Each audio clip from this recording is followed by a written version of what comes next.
ग्राम मियापुर में श्रीमद् भागवत कथा। प्रधान वीरेंद्र सिंह ने माता पिता को परीक्षित बना पेश की सेवा की अनूठी मिसाल। चिरगांव, झांसी। चिरगांव ब्लॉक के अंतर्गत आने वाले ग्राम मियापुर में इन दिनों भक्ति की अविरल धारा बह रही है। यहाँ सुप्रसिद्ध कथावाचिका दिव्या ज्योति अंकुल शास्त्री जी द्वारा श्रीमद् भागवत कथा का रसास्वादन कराया जा रहा है।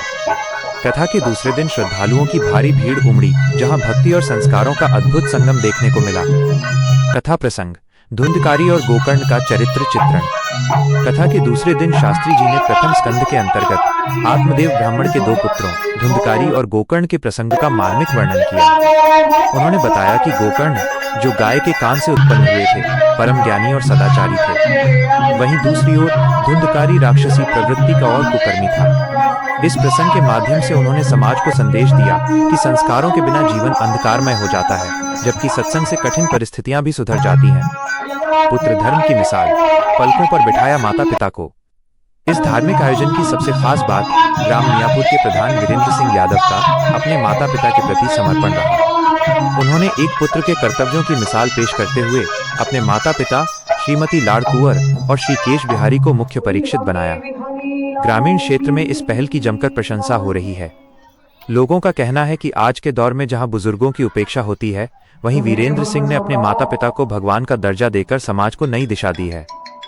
दिग्गज हस्तियों ने की शिरकत। कथा के दौरान मुख्य अतिथि के रूप में बबीना विधायक राजीव सिंह पारीछा ने शिरकत की।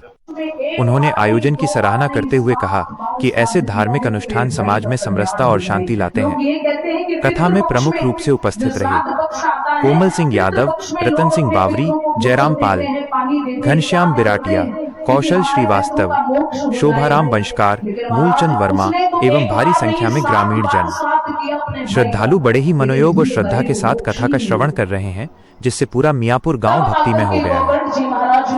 धुंधकारी के मोक्ष के लिए जब वो अपने नगर में आए तो देखा कि वो धुंधकारी कहीं बैल बन करके, कहीं सिंह बन करके में आकर डराने लगा।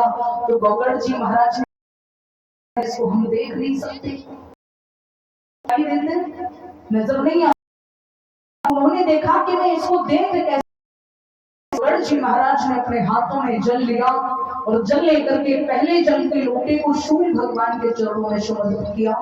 दूसरा लोटा लिया, गौ माता के चरणों में समर्पित किया और तीसरा लोटा लेकर के जैसे ही धुंधकारी के ऊपर से जल को डाला, वो धुंधकारी जोर जोर से रोने लगा और बोला, भैया मेरी रक्षा करो, करो भैया, मेरा कल्याण करो। आज जब भाई को गोकर्ण जी महाराज ने धुंधकारी के निमित्त श्रीमद् भागवत महायज्ञ का अनुष्ठान किया। बोलिए श्रीमद् भागवत महापुराण की। कार्य को सफल नहीं होने देते हैं तो हवा आती है और धुंधकारी को अपने वेग में उठा के लिए दक्षिण दिशा में एक सप्त ग्रंथी बांस है, 7 गांठ का बांस है। उस बांस के अंदर पोल है, तो उस बांस के अंदर